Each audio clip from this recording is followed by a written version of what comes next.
So the way the industry is portrayed to most people is that farmers like yourself have no heart, no emotions, and they just, they don't care about the cattle, and that's the saddest thing, right?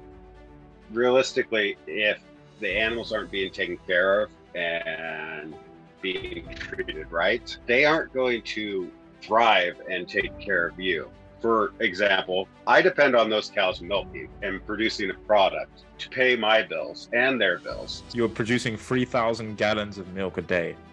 That's Yeah, insane. I'm closer to 6,000 now. It's an exciting time to be in farming. For no better term, they have Fitbit collars on them now that tells me their rumination, which allows me to know before I ever would see it with the naked eye. I know if I have a cow that has a stomach ache or is not feeling well. I wish people understood how many opportunities there are, and I wish we had more young people getting involved, because I think the average age of a farmer, the actual owner in the United States, is something like 64 years old now. What about the antibiotics and the growth hormone? Like, how does do you administer that to all your girls, I should say? No, we're not just willy-nilly feeding antibiotics to our cows, nor are we giving them growth hormones, because every load of milk is tested for antibiotics, and our tank is 10,000 gallons. If it even tests positive, I have to dump the whole tank, and they will charge me for the tank. Are cows to blame for global warming? Absolutely not.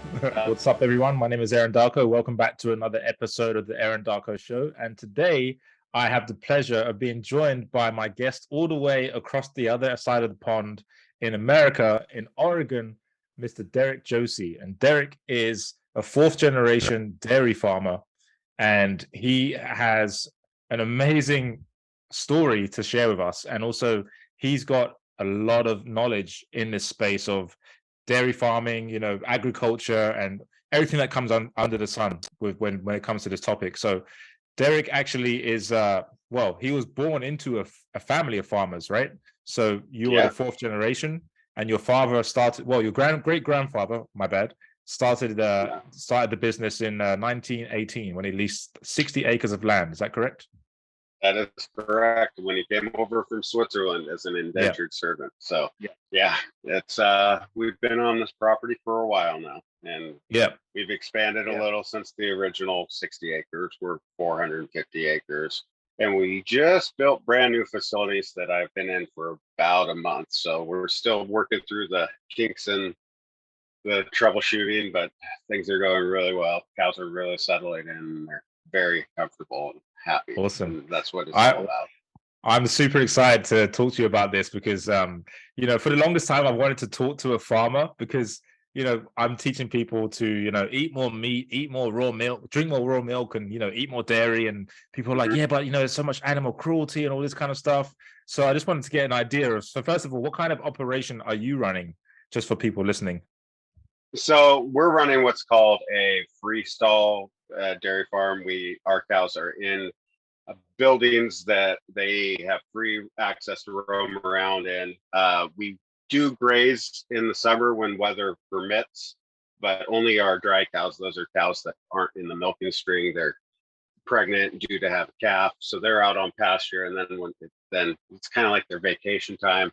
And then once they have their calf and they go back into the milking stream, it's back to work for 7 more months until they go on vacation again. More actually, it's 9 months. But in the freestall barn, they have individual stalls where they can lay.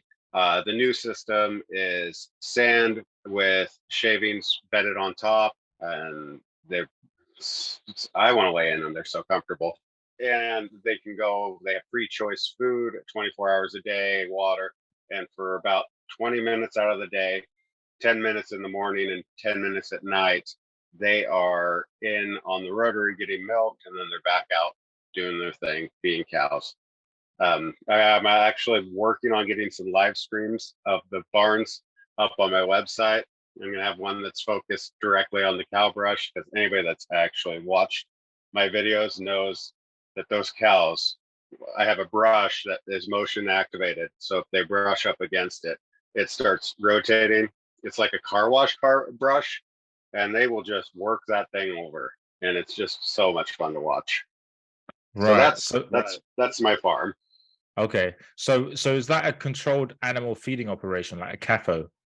We are actually the state of Oregon. Anybody that confines animals for any length of time in agriculture has to get a CAFO. So we have small, medium, large, and we just bumped up to a large CAFO.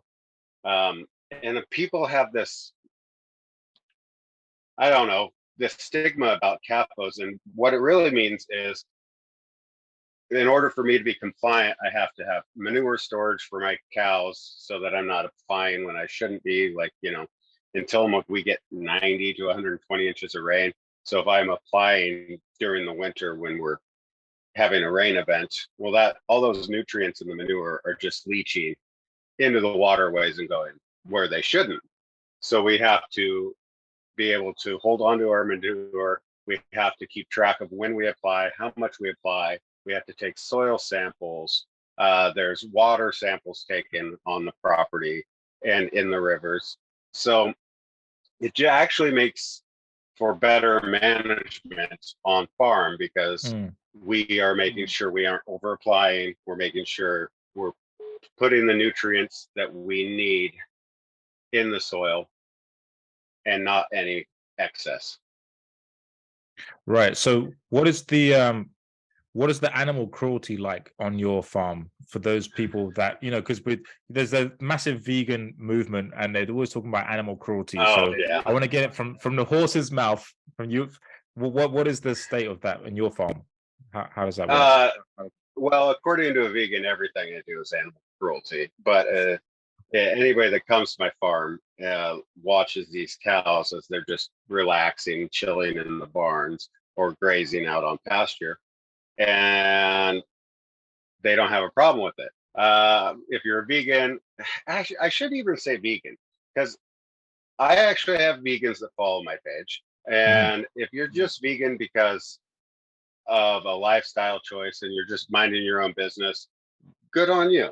I don't have a problem with you choosing to eat and live that lifestyle. It's the ones that are the activists that come, and I'm sure you deal with them too, that just hate everything we do, hate anybody that doesn't believe what they believe.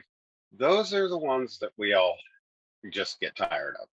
Nobody gets tired of a vegan. I don't have a care what you put into your body. If that's the way you want to eat, good for you. But they have a problem with cow-calf separation. They'll tell you the sad stories. And so I've done live video where I'm separating the calf, and the cow's just like, whatever, goes to the feed bunk and starts eating. And the calf, we test all the colostrum before we feed anything to the calves to make sure we're getting high quality colostrum in them. We're documenting how much they're eating, because we want to make sure they're gaining at least a pound a day, realistically, because at weaning, we want them to have doubled their birth weight. So we're keeping track of all that. Those calves are, I don't want to say I can do a better job raising the calf than the cow can, but statistically, I can. They are healthier. The mortality rates are way less than if the cows were raising them. The calves are healthy, they're raised correctly. It doesn't bother the cows. I like to look at it as, in the cattle industry, beef cattle are stay-at-home moms and dairy cattle are working moms. So the calves go to the nursery and the daycare, and the cows go pay the bills. So that's probably one of the main things that they try and use against us. Or they try and say that, bull calves are a waste product, so we just get rid of them. Well, no, they're raised for beef and they go into the supply chain and we eat them. So we're not just getting rid of them. Bulls are valuable too. But it's really easy to make stories up. Go ahead. Yeah. And what's the life cycle of the calf? Like how long before they're put down? So great question. If it's a heifer, which is a female dairy calf, they are raised for roughly 2 years before they have their first calf, and then they become part of the milking string. And if it's a bull or a boy calf, they are raised roughly 2 years until they hit market weight for the beef side of things, and then they go to slaughter. There is a very limited amount that go into what is called veal, and veal is about 500 pounds. It's not baby calves like they like to say. The vast majority of veal is 400 to 500 pound steers that are fed a very milk heavy diet so that they're very tender. And so they're probably 6 to 7 months old at that point, and not cats. Right. So you're getting these calves for you're milking them for 2 years before they're taken to the slaughterhouse. No. Dairy cattle, they can, depending on the cow. I've got cows that are 10, 12 years old. I've got cows that are when they go. It's all about her health, how much milk she's producing on the dairy side, and she's got to be able to cover her feed costs, because otherwise you're not going to be able to afford to feed her. So she goes to the supply chain on the beef side. She goes to the slaughterhouse, and most dairy cattle end up as hamburger because they are a leaner meat. Whereas if you're buying steak and stuff, that's coming from a beef cow because they are just more heavily muscled and have more fat on them. Yeah, I guess so. Yeah, so I guess for people listening, what's the difference between a dairy cow and a beef cow? Because I guess most people don't know that. That's a great question. So I like to use it as dairy cattle would be your distance runner who's lean, who's got muscle, but the dairy cow is designed to make milk. So they're lean, streamlined, all their energy goes into making milk. And your beef cow is like your bodybuilder, just muscle and very, very stout. And they are designed and they've been bred to put on muscle and marbling, which is the fat inside the muscle at the end. So you get your really juicy, delicious steak. Right. That's the main difference. And what's the difference in nutrition then that they're being fed? Nutritionally, whether you're getting dairy hamburger or a beef steak, it's the same. You're going to still get all your vitamins and minerals that you would expect in beef. The main difference is a dairy cow, unless there's always the caveat, unless you are specifically raising her and feeding her to put some fat on and not make milk, is going to be leaner. So at the slaughter facility, they're going to decide to put her into hamburger, because why would you use a beef cow that has that excellent marbling and have to cut out fat to make lean hamburger when you could just use a dairy cow that's already naturally leaner? Right. Does that make sense? So, yeah, it makes sense. So I guess how does it feel? Because you've had these cows for like 10 or 12 years, and then they come to the end of the road, and now you got to send them off to the slaughterhouse. Like, what's that like emotionally for you? I mean, I'm not gonna lie and say some of them aren't like my pets, and I've had a one or two over the years that I actually did a video about this. That it's easier to send them to slaughter, and it's probably easier on them, because my pets that I just get too attached to, I end up having to put down because I keep them too long. And there is regulations that a cow has to be able to walk off the trailer, has to be able to walk into the facility. They can't just drag a down cow into a facility. So it's better for the cow. She's still, because the end of a life for a cow is not pretty. They're 10,000 to 1,500 pound animals. So if they get a leg that gives out on them, they're down, they're miserable, they can't get to water, they can't get to food, and then they just start wasting away. So it's better for the animal, because I like to say in nature there is no such thing as an easy death. Whereas for cattle and other animals that are going to the slaughter facility, it's quick, it's as painless as possible, and it is a better way of ending your life than if you were to have it done naturally in nature. Mm. So that's how I look at it. And like I said, it's actually harder for the ones I get more attached to because I'm doing it personally, because I'm Mm. the one that has to end up putting them down. Ah, so you're not sending them to the slaughterhouse? No, because I get a soft spot for them. So then, she'll be all right. She can stay a little longer. And then it gets to the point where no, she's having trouble getting up and down. She's not physically able to make the trip. And so then you have to euthanize them on farm. Oh, so but you do have the option to send her to the slaughterhouse, but you just want Yeah, to, right? yeah, Got it. but I get a soft spot in my heart for Yeah, every once in right. a while.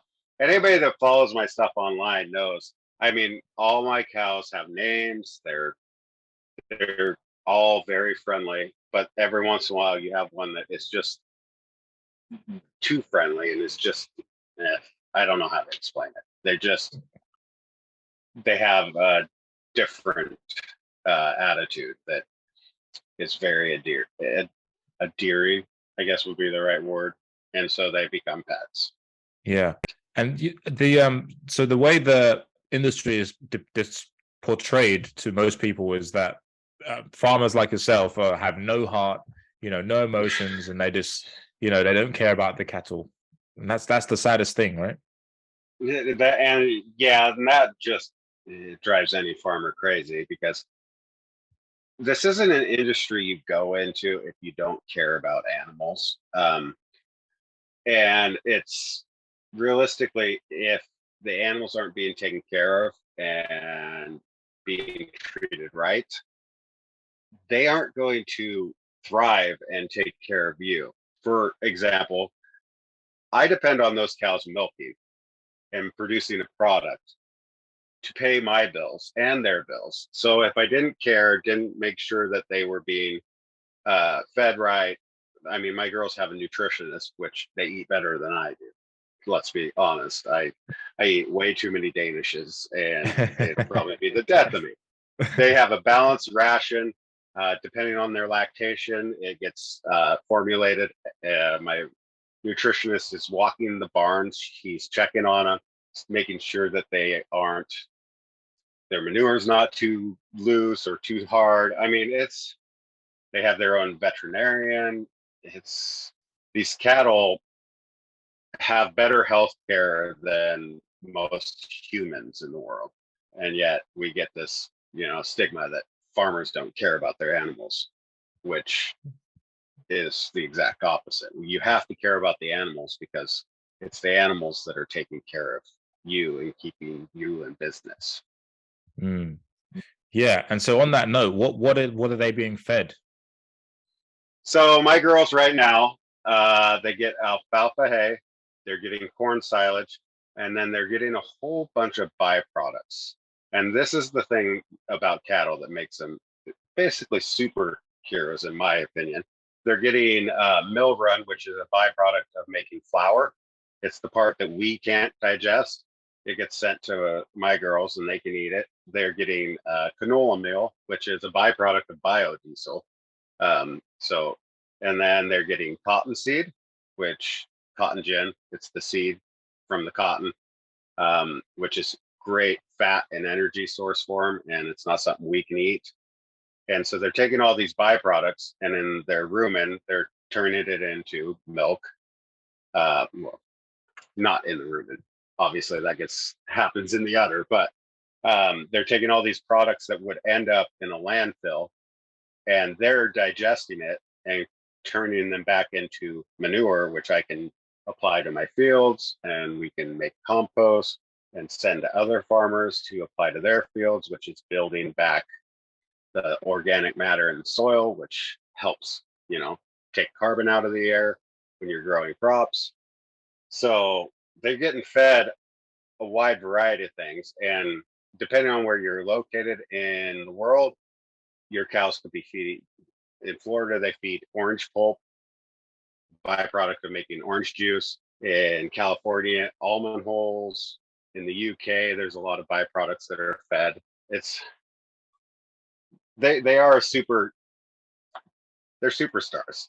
They make the whole food system more sustainable by using the byproducts that we can't to make meat and dairy products, and they don't get enough credit for it.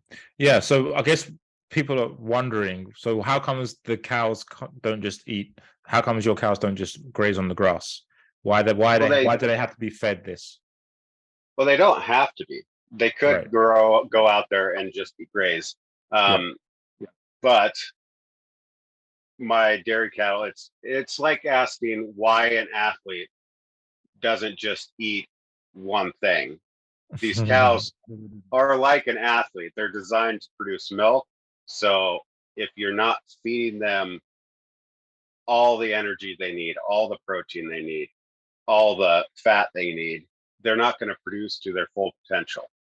And so by utilizing a nutritionist and mixing all those feeds together, we use what's called a TMR, which is a total mix ration. It's basically a big blender on a truck, and it blends all that together, and the cows eat it. By utilizing all that other stuff, we're able to get cows to milk to their full genetic potential. And on the beef side, you're able to get them to build the muscle mass that they genetically are, the genetic potential is there for. Whereas if they're out on grass, if they're just out on grass, they're not going to milk as heavily. And if you're a grass-fed beef, it will take longer to build the muscle to the beef cow hit market weight. So that's why we do things like that, is to get them to produce to their full potential. Right. So you're like enhancing their nutrition. So yeah. Yeah, exactly. That's cool. Yeah. Yeah. I like if you that. talk to our nutritionist, they have books on cattle nutrition. And he's been doing it. He's in his 60s now, and he's been doing it. Sorry, for can you repeat 45 that? years. You cut out a little bit. You said if you talk I to my said they dad. have. Oh no, to my nutritionist. Oh right. I mean, he's got a master's degree in nutrition for dairy cattle or cattle in general. And it's just fascinating how much, like, he's taking samples of our corn silage. He's taking samples of all the feedstuffs I think it's every 2 weeks when we get new loads in, to make sure that the micronutrients that are supposed to be in that load are there. And if they're not, then he balances it with other things. It's a science, and it's incredible to be a part of. Yeah. So you're saying most different farms around the world feed their cows different grain feed? Yeah, absolutely. Yeah. And so, yeah, okay, so go ahead. because that's what you're going to feed cattle, what is available in your area, because you're not going to truck something from 3,000 miles away to feed a cow. That just doesn't make sense and is definitely not sustainable. So you're going to utilize feedstuffs and hays and silages that are available to you in your area. So when you watch the like, again, the animal cruelty stuff, right? So they show cows that they basically say cows are eating grain, they shouldn't be eating grain, and that's what's causing them to get fat and sick, and they need antibiotics and all this stuff. So how does that work? Again, this is all for people listening who are not familiar with any of this. Yeah, so I always laugh at that, because if you have a cow, say she's out, if it's a beef cow out on the range eating, she's going to eat whatever she feels like. And what is a grain? A grain, so let's say corn, for example. The grain is the corn on the cob, right? That's the grain part of it. If she was out in a cornfield, she would go through and eat the corn, and she would eat it in nature. not that there's a lot of corn in nature, or if she was in a wheat field, she'd be eating the wheat off the top. So even, I mean, our elk herds, I always joke that the elk in Tillamook County, because they will nibble on the edges of our cornfields and they will just eat all the corn cob and leave the corn plant. I always joke that those are probably some of the best tasting elk around because they're corn fed. So this whole idea that it's not natural for a cow to eat those things, their rumen is designed to be able to eat anything basically and turn it into the energy she needs. They are Oh, more designed to eat the things that I mean, humans eat things that we realistically were never designed to eat. yeah. Cattle, with their rumen and their digestive system, can eat pretty much anything. Wow. Wow. So we were being fed lies about the grain making the cows sick. Yeah. I mean, the rumen, you can make a cow sick if you change her diet very quickly.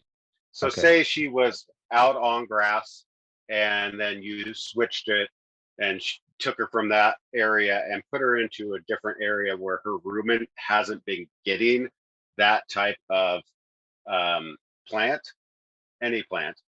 It'll take her a couple days for her rumen to build the biome and the, oh gosh, the bacteria and stuff in the Right. rumen to digest that stuff. So yeah, she can get a little, basically she gets a stomach ache Mm. because you've just you've just made her switch her whole diet all of a sudden. So yeah, I suppose if you went from feeding a cow one thing to another, they could get sick. But no, feeding cattle grain is not making them sick.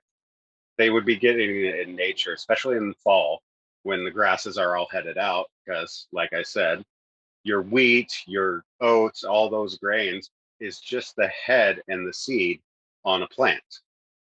So if you have grasses headed out in the fall, that is technically grain on a plant. I see. Yeah, Right. And so so I kind of what roll my eyes.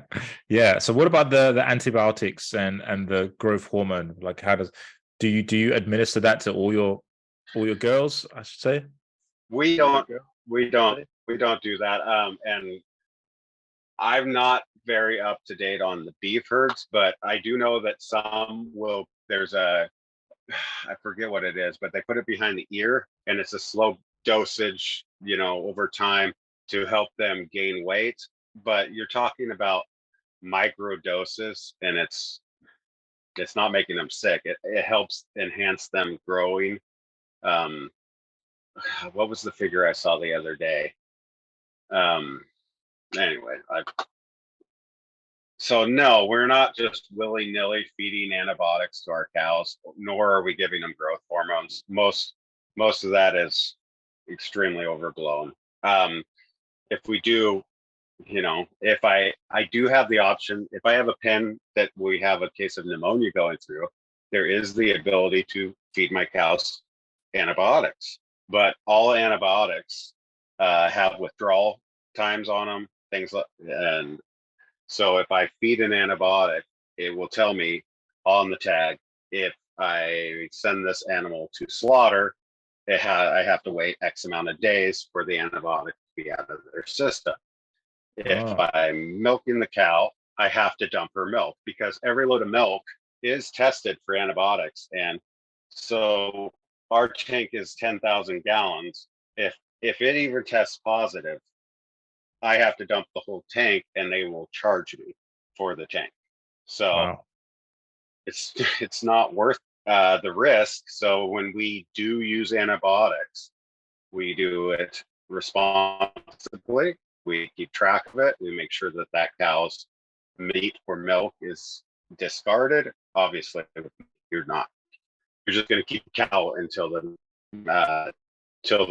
antibiotics are out of the system before you ever think it, because they will test at the slaughter facility too, and you don't want to get dinged there either. So there's no antibiotics and there's no in your meat or your milk, and hormones. it's so overblown.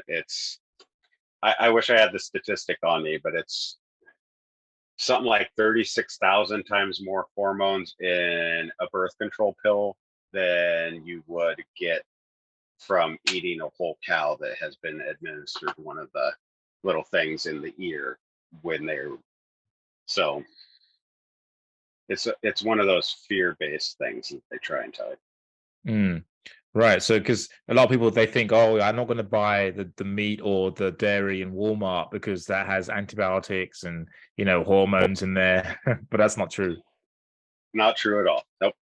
Um, I mean, I raise my own beef, but I would go to any supermarket, especially you're in the UK, any of the first world countries. I would not have a concern buying any meat or dairy in any stores.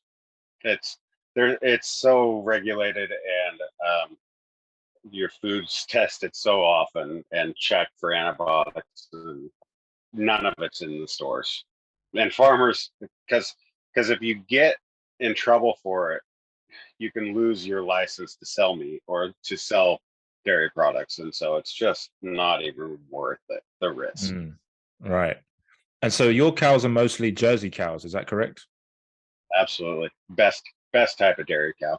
Yeah, yeah, totally. And so, because I'm lactose intolerant. I used to think that too, until I started drinking Jersey milk, and I was like, oh wow, this is what's it, A1, A2, A2, that's it, yeah, A2, yeah, A2, yeah, yeah, that's it. I mean, as a dairy farmer, I kind of roll my eyes about, but enough people have done it, and they'll say that there's no science actually behind it, but there's 8 billion of us on this earth. You can't tell me that there isn't some people that the different protein, the A1 or the A2, might not have an effect on, even if it's 1% of the population. That's a lot of people. So, like I said, you know, they'll tell you that there's no actual hard science, but I shouldn't go into hard sciences in my opinion on that. So, but the thing about people that are lactose intolerant, and it does happen more frequently as you get older.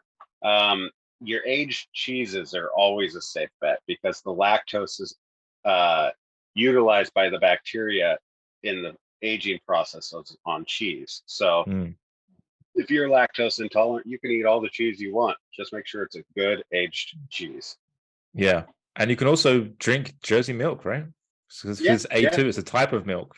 That's what people don't understand too. Yes, Is a type like the Holstein cows is what? Correct me if I'm wrong. A1. A1. Yeah, it's the different proteins, and most jerseys are A2, and you Right. have herds that are actually testing to make sure all their dairy cattle or all their jerseys are A2. And Guernseys are A2, I believe, also, and a Yeah. couple of the other ones. The Holsteins, which is the vast majority of dairy cattle in the United States, and I'm pretty sure in the UK too. I think I want to say that they have about 10% of the Holsteins that are A2. I could be a little off on that, but the vast majority of them are the A1 protein, which is fine for most people. But for example, in your case, you found that A2 takes care of the issue you were having with dairy. So yeah. And Exactly. that's what I love about we are so spoiled with our food. We have so many options. And who am I to say, oh, A2? That's silly. I mean, I've been drinking Jersey milk my whole life. So, I mean, who am I to say that it's not true? You're And right. if somebody wants to buy a product because it's A2 milk, good for them. What are the different array of products that you're producing at your Tillamook, we actually don't bottle any milk. All our milk goes to cheeses. We do yogurts. We do ice cream. We have phenomenal ice cream. So if you're ever in the States, look for the Tillamook ice cream. Um, uh, Ice cream. We have cream cheese. We have sour cream. So basically everything but fluid milk we dabble in. But we're really well known for our cheddars. We have a vintage white I think the oldest we have right now is from 2012. So it's a 10-year-old cheddar, white cheddar, and it's phenomenal. How comes you don't make the milk? How comes you don't sell it? That is a great story. There was actually, I think it was in the 70s, that it was called the Milk Wars in Tillamook. Some of the farmers wanted to bottle milk, and some of the farmers wanted to concentrate on cheese. And so there was a whole. It was. I think there's an actual book out about it, and there. I mean, it was family pitted against family, and obviously the people that wanted to concentrate on cheese won the war because we. That's the route we went. Mm, And I think it originally started because we're on the coast and it was much easier to transport cheese to Portland, which is an hour through the mountains. Back in the day, it was easier to move cheese over there than fresh dairy products. So, yeah, and which makes sense. raw milk goes bad kind of fast, right? Compared to cheese, I guess. Is that right? Yeah, well, especially before refrigeration.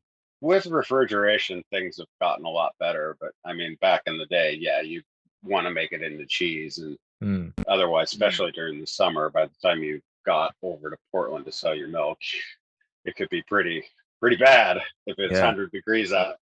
Why are so many people scared of raw milk, do you think? That's actually I grew up on raw milk, and I'm not going to say that it's something everybody should drink. Um, I think back before refrigeration, raw milk was a much more serious risk. There's definitely still risks, especially if you didn't grow up around all the bacteria.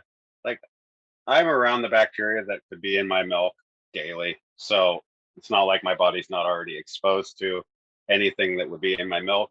The pasteurization process just makes a product it so much safer for the general public that is not exposed to the bacteria that are on the farm. So that's why most companies don't want to touch raw milk, is because of the liability, because you can still get a very serious sickness from drinking raw milk if you're not used to it. And is that because of the toxins or just the type of bacteria? It would be the bacteria. It's not toxins in the milk. It would be bacteria, like salmonella or something like that pasteurization would kill. And like I said, with refrigeration and our sanitary measures on farms, that we have CIP, we clean, you know, just like everything else. As technology, as we learned about bacteria, farming practices have evolved. We're not just putting milk in buckets and letting them sit out in the open air for 12, 24 hours and then selling it. No.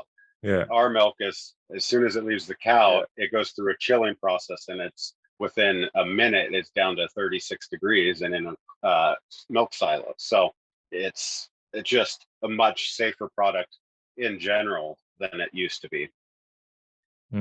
But that's why pasteurization, most businesses aren't going to touch it, and that's why you'll see most of the places you can get a raw milk are going to be smaller farms that are trying to do something a little different. And if they want to run that risk, good for them. I'm a small libertarian, so if I'm not being affected by their decision and it's a choice that an adult is making to go purchase it from them, why would I care? You do you go drink your raw milk. See, but if I was at the store and I could find non-homogenized milk, because the homogenization process breaks the fat particles up in milk, so then you don't have your cream line at the top. Anybody that's ever had non-homogenized milk knows that just tastes way better. Yeah, for sure. And that's I think that's where a lot of people get confused, because raw milk also obviously hasn't gone through the homogenization process, so you still have the cream in there too. So if you don't want to run the risks of raw milk and you still want to get the phenomenal flavor, go find somebody that's pasteurizing but not homogenizing, and you're going to find that even that is way better than store bought, for not a better term. Right.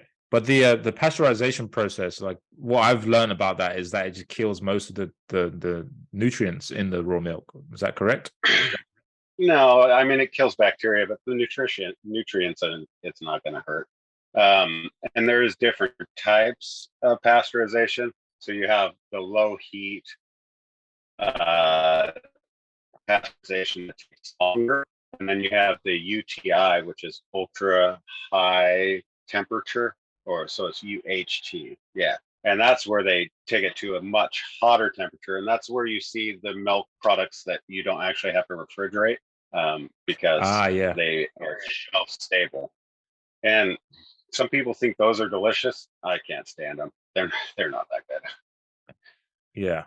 So those are that's the stuff I'd never touch, is the one that's just on the shelf in the cartons. UHT skim milk. Yeah, no way. And you're just like, no, milk should be refrigerated. That's just not right. Right. So you see a expiration date that's 60 days out on it, and you're like, there's no way milk should be good for that long, and it's not refrigerated. That's weird. But I mean, yeah. So but no, the nutrition is still there in milk that's been pasteurized. It's just not as good, in my opinion. Right. And that's because they broke up the fat particles more than anything. Yeah. So what do you say to someone who's like, you shouldn't be eating animals, you shouldn't be drinking cow's milk. Cow's milk's meant for humans. I mean, so meant for calves. For baby, or this one, I love this one. It's cow's milk is designed to get a calf to a 2,000 or 1,000 pound animal, and you're like, great. I'm not telling anybody they should be drinking 2 gallons of milk a day. So yeah, I don't think anybody should drink as much as a calf would drink. But it's a superfood. You can literally survive on milk. It's got all the vitamins, minerals, and the nutrition you need to survive. I wouldn't recommend it. I would think you'd want to eat some actual meat. I don't know what to say, because it's obviously an ethical thing for them, and there's nothing I'm going to say that's going to convince them otherwise. It's going to take their bodies breaking down and failing for them to realize that, maybe we're designed to eat a little meat and dairy products. So I don't really bother wasting my time trying to argue with somebody that has that mentality. It would be like beating my head against the wall. Eventually you should just stop, because you're not going to win. Yeah. So your book, you wrote a book called An Industry Worth Fighting For. So what was the motivation? Sure, what was the motivation behind that book? And it's done very well. Congratulations. Oh, thank you. Yeah. Well, with what I do online, it seemed like the next step. And honestly, I put myself out there online, and it was scarier writing the book. And I don't know why. It's just a mental thing for me, because it's something physical that once it's out there, it's not like I can just shut it all down and it disappears. Like with social media, I can shut it down and just go back to thinking that I'm just a small farmer on the coast in Oregon. Whereas with the book, it's something solid and real. It's real. And there's just a whole area of the population that, as much as we like to think they're on social media, they're really not. And so it seemed like a good way to reach some people that I wasn't reaching. And what was the feedback like in terms of? It's been overwhelmingly positive. Yeah. You definitely get my voice coming out of it, because I am a bit sarcastic in real life, and am not afraid to be, what is the right word? not combative necessarily, but I'm not afraid to stand my ground. And with everything that's going on in the world, whether it's, oh, you've got to stop eating meat and eating dairy products for the environment, or oh, ethical. No, that's none of it's complete BS, and I'm not afraid to put my opinion out there and I can explain it. That let's not throw away the best food. That it's wrong, or Sorry, somebody you cut out decided there a that second. You said let's not. cows. Sorry, one second. You said let's not throw away, and then you cut out for a second. I said let's not throw away nutritionally dense foods because somebody thinks it's unethical or it's bad for the environment, when cows have been around forever, yet somehow they're to blame for everything now. That's weird. Hmm. So will we ever run out of cows?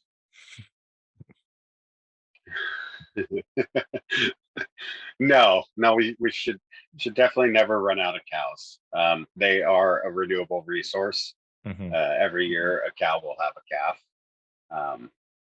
So So no, we should not run out. are cows to blame for global warming?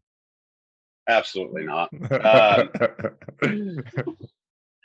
Uh, that all started with, I think it was Livestock's Long Shadow was the report out where they said that cattle were 14.8% of greenhouse gas emissions, Yeah. which they said was more than the transportation industry. And then if you actually look at the study, the transportation industry, they used emissions from tailpipes and exhausts. And for cattle, they use a whole life cycle analysis. So you're using just direct emissions, point emissions, versus the whole life cycle from the moment the animal was born all the way till when it dies, which is not a fair assessment and is completely inaccurate. For example, in the United States, all of agriculture is, I think it's 8.9% of greenhouse gas emissions, and the cattle sector is 2.9 of that total emissions. So it's, cattle are not killing the environment. and so what would happen if everyone ate meat and dairy? Like how does that impact the environment? Does that make it worse? I wouldn't recommend it. I mean, because you should eat some other things, but if it was done, no, I don't think it would. But that's a great question, because if that's what people were doing and they stopped eating bread and stopped doing that, then I wouldn't have the byproducts that I'm feeding my cows. So then I would need, it would turn the whole system inside out, because it's such a symbiotic relationship between cattle and animal agriculture and crop side that it would be interesting to see what would happen. But Mm. no, we wouldn't destroy the environment. There'd be a lot more. There'd be a lot more beef cows, that's for sure. Yeah. And what's the difference between the grain fed and grass fed? Is there much difference, or is it just marketing? Uh,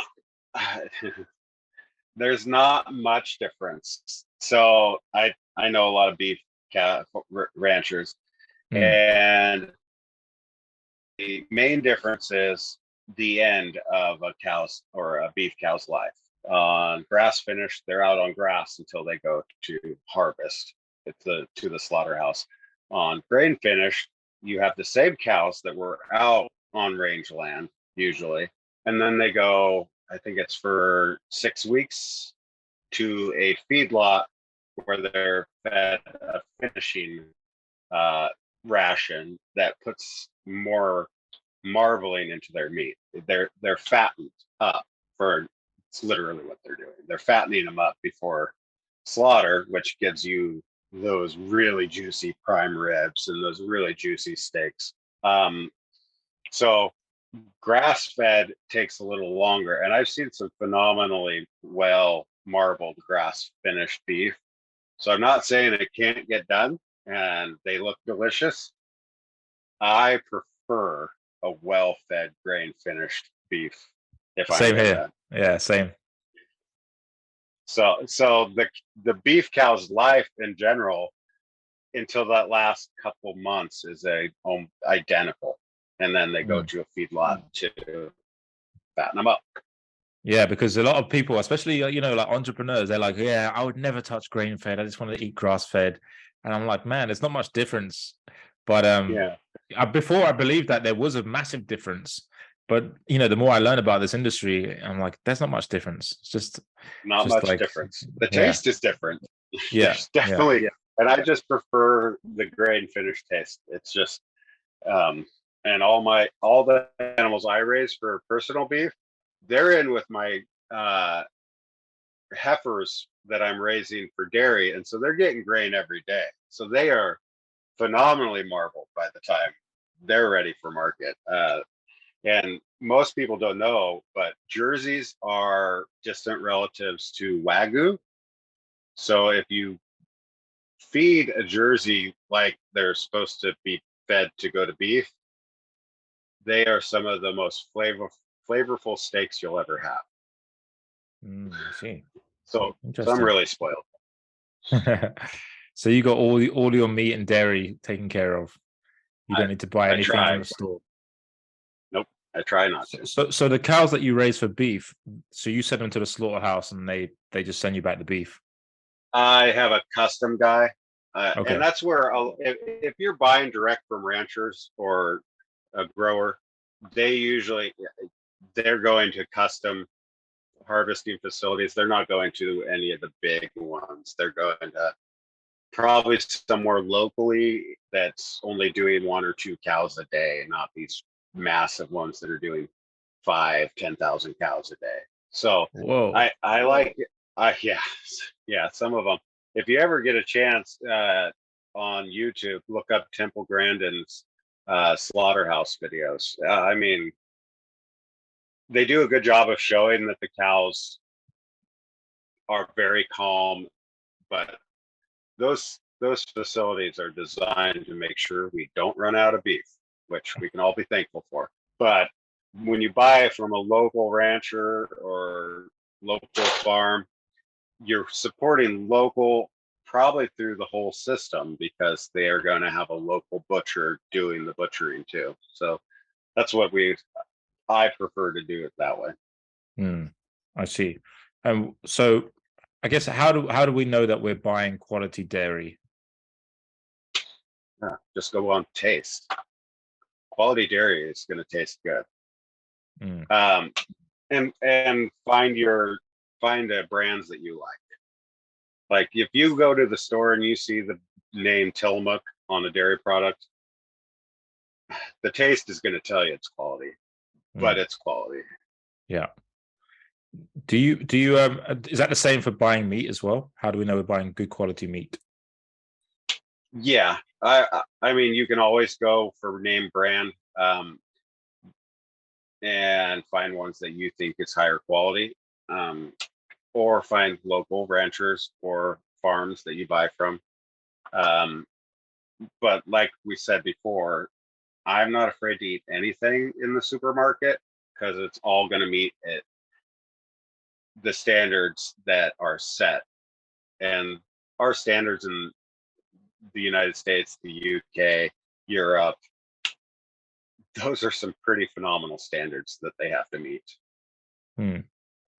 So what you're saying is we shouldn't be afraid of dairy or grain-fed meat. Yep, you definitely shouldn't. Cool. So what is honest farming?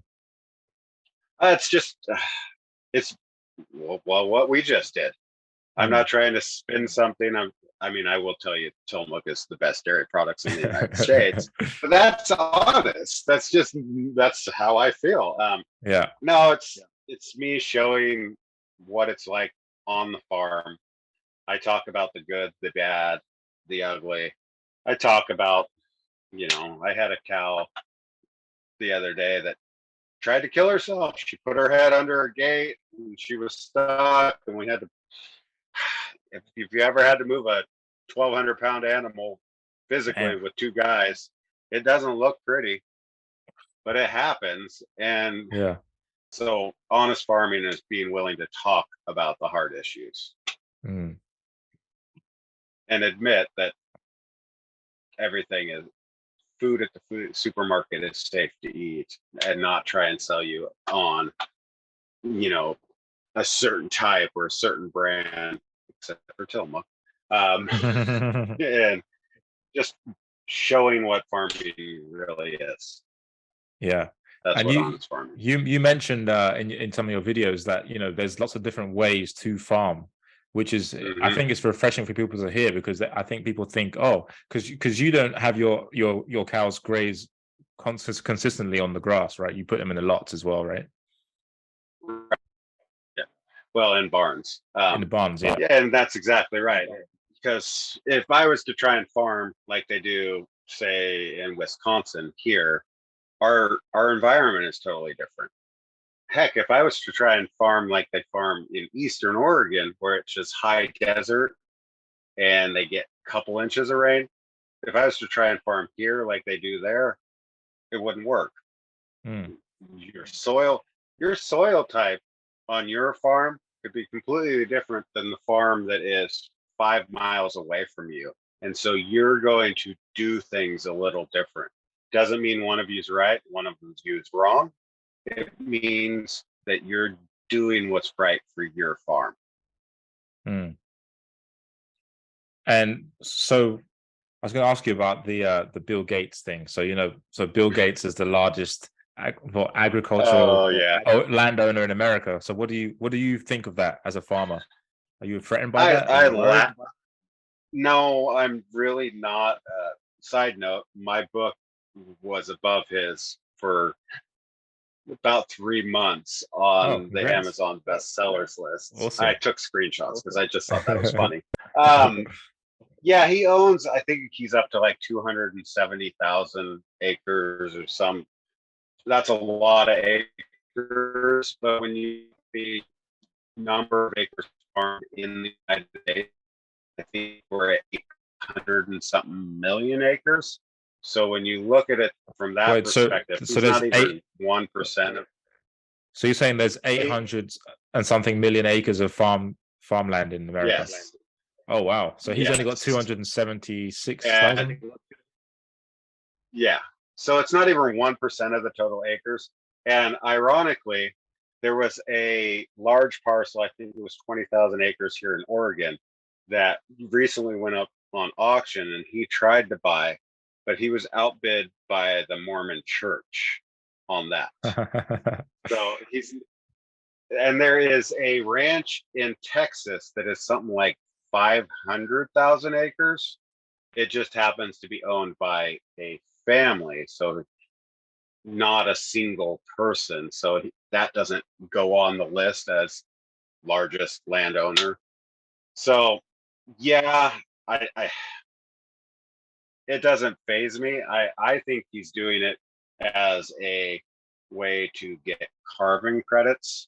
And if we're being brutally honest here, a lot of very rich people own farmland. Yeah. It's a very stable asset class that doesn't go down in value, because farmland, they aren't making more of it. So it's a good way to park money and know that you're not going to, if the stock market crashes, you didn't lose all your money. You still have that acreage. So he's doing what every other billionaire and millionaire does. Yeah. And is it lucrative, your industry you're in, the dairy industry? No. I mean, I make a I make a nice living. I'm not gonna Yeah. lie. We are, but there is years where we lose money. It's Oh wow. we're on the market. We're on the commodities market. So if milk drops, there can be times where I don't make any money. So, and it seems like you have a really good year, and then you'll have a couple bad years, and then you'll have a good year. So it's all about leveling it out and making sure that you cover your bases. So what is the reason for a bad year? Is it because you have to maybe like throw out the product if it's got contaminated with So antibiotics, stuff like that? no, it because we're on the commodity market, it's traded. So one of the bad years happened to be 2009. 2008 was Ah, a great year. Stock market crashed. Everything crashed. Everything went through the floor. Milk dropped. I think it dropped 70% of its value. And so our costs didn't go down like that. And 2009 was a brutal year. Or it could be that we had a good year and dairy farmers really cranked out the milk, and then all of a sudden we had too much milk. mm, It's a supply and demand situation. right. We are our own worst enemies. That's on a good year. Well, shoot. All right. Let's milk more cows. We're making money. And then all of a sudden, well, shoot. Now there's too much milk. Weird. Mm. So that kind of stuff goes on. Right, I see. Yeah, and so do you make whey protein as well, or what do you do with that? The byproducts of the cheese Yeah, process? yeah, we do. Tillamook does do a whey protein. We just sell that on the open market though, Mm, because we don't do a branded whey product. right, okay. So what does your day look So like? my day, I start at 2:45 in the morning. First thing I do is go on the computer, and any cows that need to be caught or anything like that, I type them into the computer, and it tells my sort gate that is off the parlor to catch those cows for me. I walk down, check in with employees, and then I go out and I start feeding my cows. By 6:30, we're done milking in the morning. We breed cows. We do anything that we need to with the cows, and then we do odds and ends things during the day, and then the process starts again at 2:45 in the afternoon. And usually I'm home by 6:30 at night. Oh, and that's 7 days a week? Yes, Damn. Any unless I go on vacation. and how often do you go on vacation? I try to go at least once a year. Like for Christmas, my wife and I bought concert tickets up in Seattle in June that we'll be going up Awesome. for 3 days up there, and plan a family trip with the kids Mm, sometime in the spring. So I get away, and that's the size dairy I'm at. I'm able to, because I have employees, and I've got good enough employees that I can take some time off. And I also, my parents are still involved. They're my partners. And so if I'm gone, they can make sure things go sideways while I'm gone. that's awesome. What's the plans moving forward? Are you going to keep it in the family? You want your kids to take over? It's a great question. So I just built brand new state of the art facilities that we're still breaking in, which allows, I've told all my kids that at age 65, that means I've got 25 years left in me. If they want to come home, great, we'll work it in and we'll figure it out, and it'll carry on for another generation. And if they don't want to come home at 65, I am retiring. I will sell the facility, sell the farm, and my wife and I are going to go see the world. Oh, wow. So that's the deal in Yeah. 25 years. So for Yeah. 25 years, they're like, Daddy, I'm not going to your farm. You're like, okay. Because by then the youngest will be 28. So Yeah. they should all have gone off to college or trade school or whatever they choose to do. And by that time, they should all know, theoretically, what they want to do with their lives. Or they're still finding out, but they should know whether they want to be a dairy farmer. Mm. Yeah. My job is to set it up so that if they do want to do it, it's financially stable enough for them to do it, Hmm. and the option is there. My job is not to force them into it. Mm. So that's my view anyway. Yeah, that's awesome. So that'll be I'm that'll also be not going to be one of those farmers that's out there at 80 years old still trying to do it. Nope. I I enjoy seeing new things and meeting new people, and my wife Casey and I, our honeymoon, we went over to Europe. We really want to go see Ireland and the British Isles. That's on Mm. our bucket list, and we want to see Iceland. And I've been to Australia when I was no, I wasn't quite a teenager with my family, but she really wants to go to Australia, so we'll tick some of those off before retirement. But uh, once I'm retired, it's gonna be a lot of fun. Mm. Yeah, lots to look forward to. So what about Yeah, the industry of farming as a whole? Are you optimistic about it? I am. I mean, there's so much new technology, and it's an exciting time to be in farming. Right. My cows have, for no better term, they have Fitbit collars on them now that tells me their rumination, which allows me to know before I ever would see it with the naked eye. I know if I have a cow that has a stomach ache or is not feeling well. It flags her, it'll catch her, and I can take a look at her. Um, we have daily milk weights so that I know how much the girls are producing. Like I said, our nutritionist, all that data is there. And it's just going to get more and more.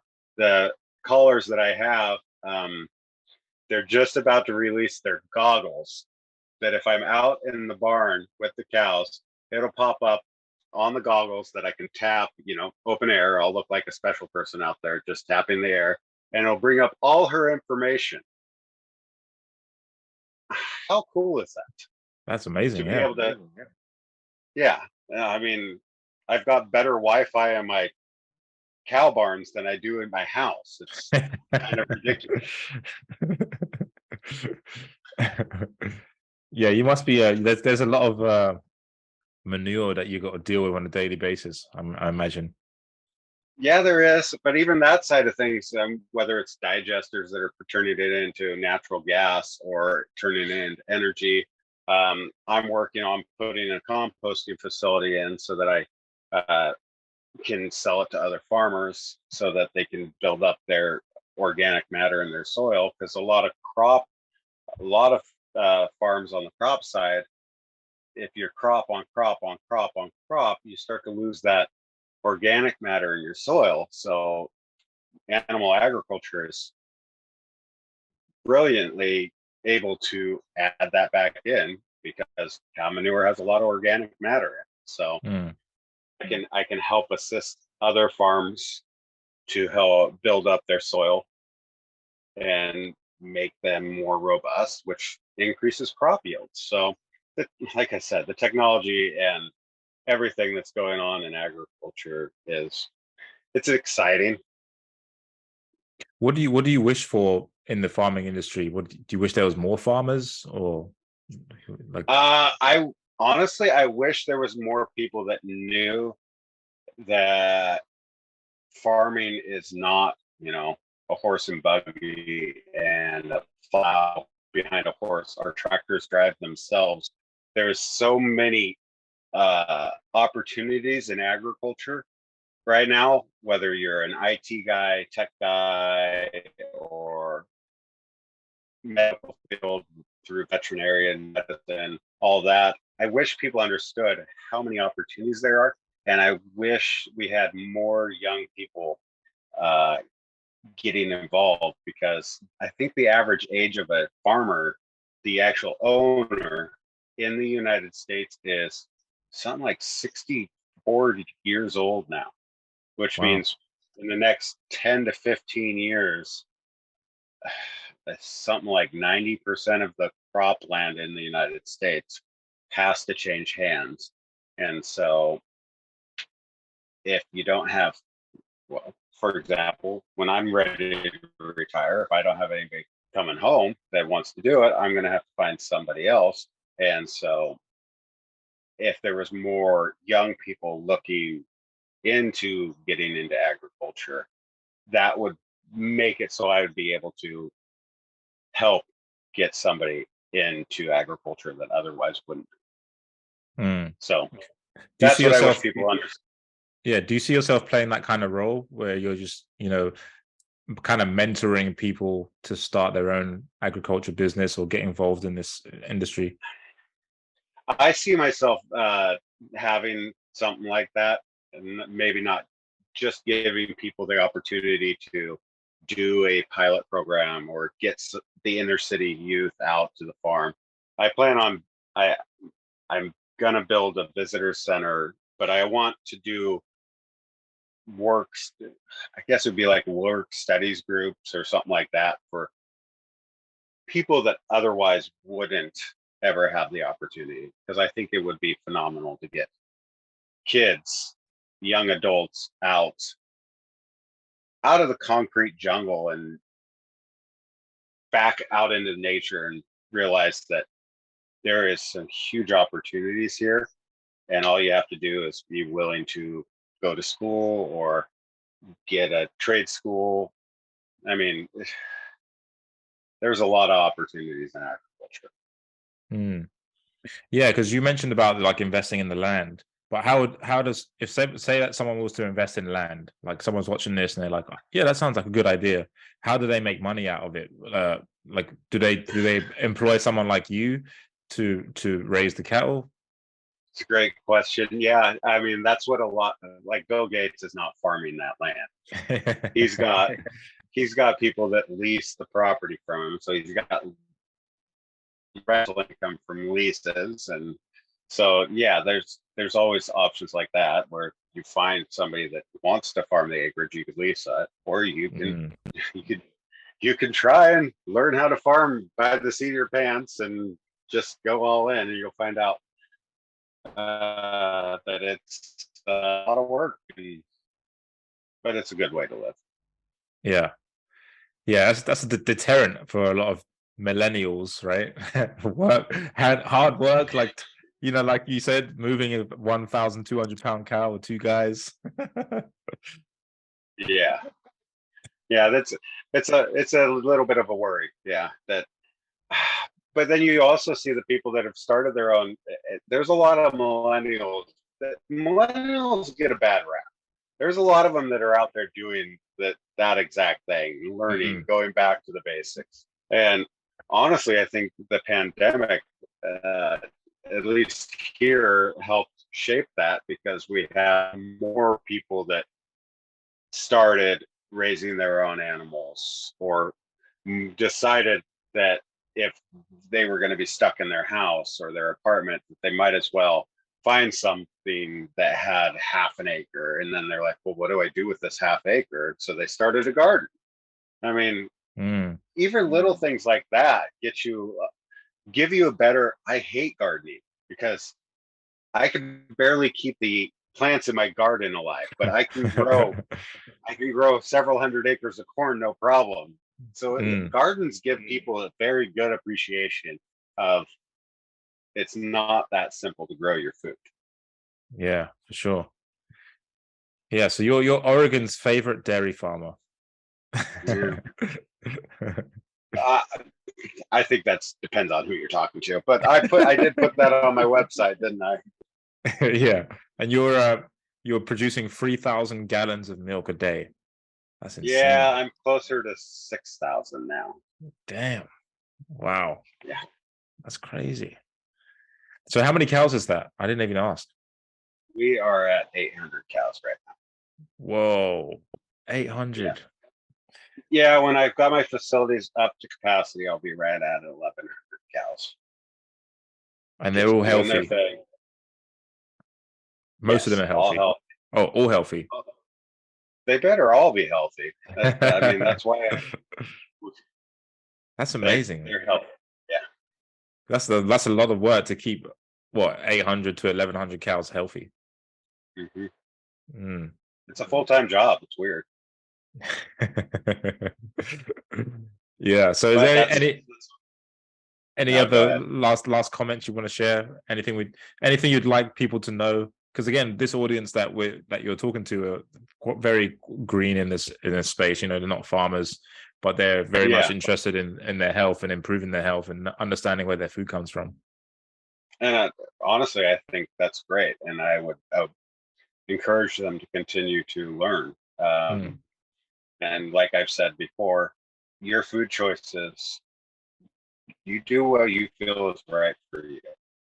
I wish more people would concentrate on getting healthy and eating healthy food, and stop buying into the marketing schemes of whether it's plant based or your organic, cage free, free range eggs. I don't know about you, but I haven't ever seen an egg wandering around out there. So just food in the supermarkets is safe.